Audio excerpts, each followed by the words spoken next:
وعلیکم السلام ورحمت الله وبرکاته. ملګری ته وایي چې یو زنانه په حیض کې یعنې په ناجوړي کې او یا په نفاس کې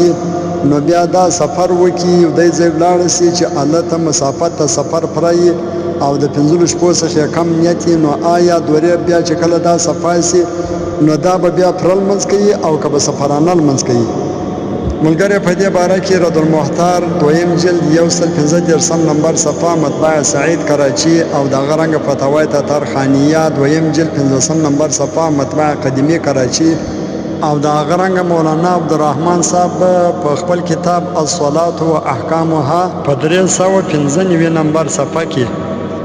دی دا خبره لیکلې ده، وایي د حائضې زنانې مسافت د سفر د هغه پاکوالي بعد شروع کیږي. نو وایي که چیرې د هغه پاکوالي بعد چې کوم دا ځي هغه ځګې پورې دومره قدر سفر و چې هغه 48 میله قدر دی او یا 80 کیلومتره دی،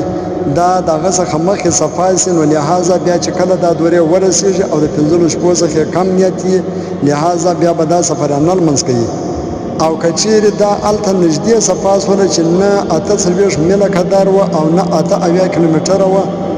یا ګس هلته ورسېدله هلته صفا سوله نو که څه هم د دې د 10 شپو د 12 شپو د 15 ورځو نیت هم به دا بیا پرل لمونځ کوي، مکمل لمونځ به کوي، سفرانه لمونځ به نه کوي. ځکه د دې سفر د هغه وخت څخه شروع کېږي کله دا صفا سي نو ګویا کې دا مسافره ګسه دننه دا دی لکه پر کور چې نو لحاظه دا به پرل لمونځ کوي، سفرانه لمونځ به نه کوي. والسلام.